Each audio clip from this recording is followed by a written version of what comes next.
As we saw in the previous chapters, Marx sketched the development of the English wage labour force. He now, however, turns his attention to the evolution of the capitalist class. In this chapter, his focus is on the origin of the English capitalist farmer.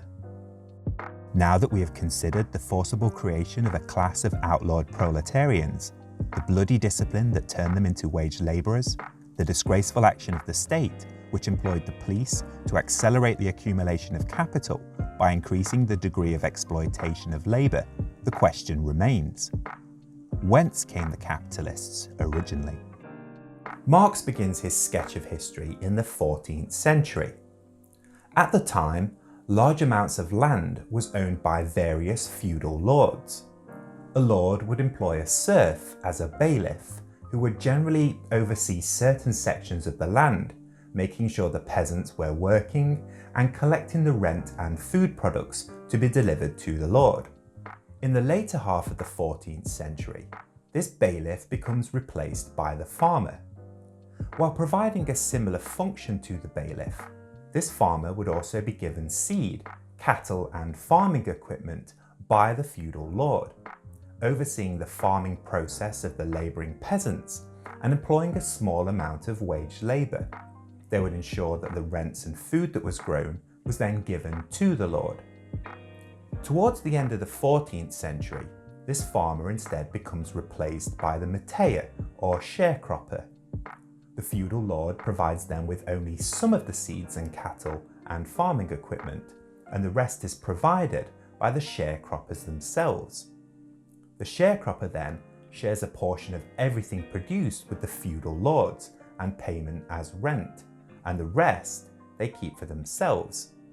This share of the surplus was typically dependent on various written legal contracts between the lord and the sharecroppers. In this form, the sharecropper typically had much more command over the structure and restructuring of the agricultural process, overseeing what crops were being produced by the labourers, ensuring more commercialised crops were grown, and employing a larger amount of wage labour. During the 15th century, the sharecropper is quickly replaced with the true farmer. The farmer here now provides all the seed, cattle and farming equipment themselves, and now oversees the agricultural labour process completely, employing a waged workforce who labours entirely for the farmer, valorising the farmer's capital. And now the farmer only had to pay land rent to the feudal lord from their profits, keeping the rest for themselves. The agricultural revolution, which commenced in the last third of the 15th century and continued during almost the whole of the 16th, enriched him just as speedily as it impoverished the mass of the agricultural people. Throughout the 15th and 16th century, this class of farmers developed much more rapidly for a few reasons. The first is that, as the enclosure of the common lands that we discussed in the previous chapters became more frequent, more land now became available for the farmers to extend their production.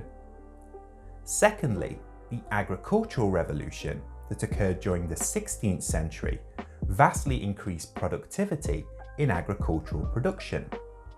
And thirdly, during the 16th century, the value of gold and other precious metals decreased fairly rapidly, and so there was a fall in the value of money.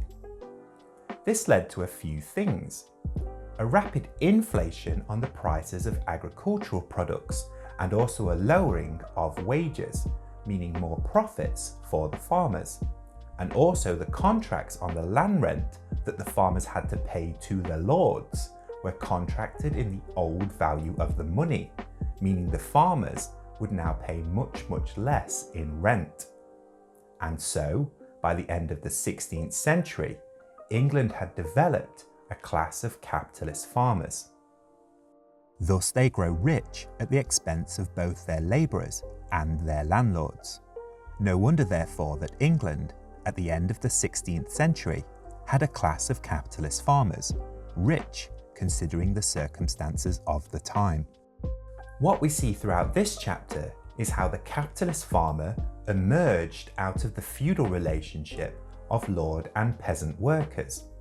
We see the decreasing control of landlords and an increasing control of the capitalist farmer.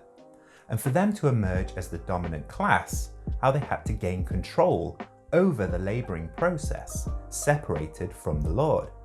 They gained control over both the means of production and the reorganisation of the labouring masses.